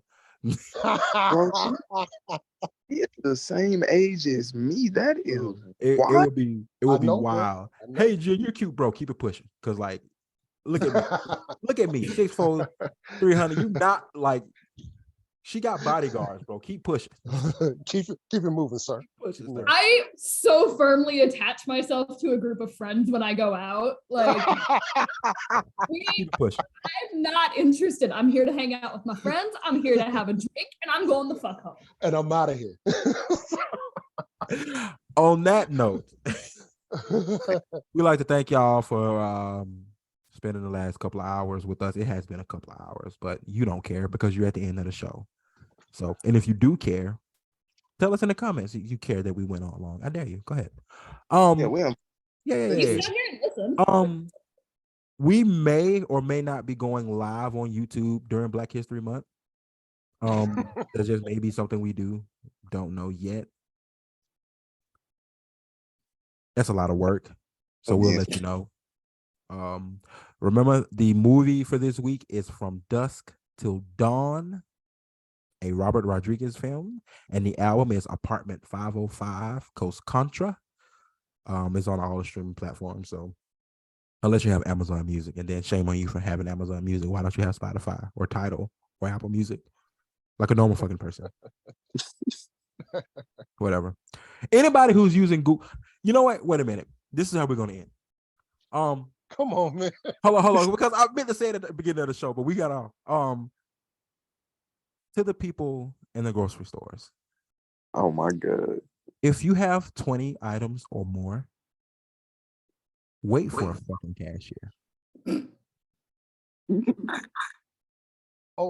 And since we're here, y'all watch out for a group called the Cart Narcs. The Cart Narcs are guys who aren't hired by these stores, but they're in the parking lot.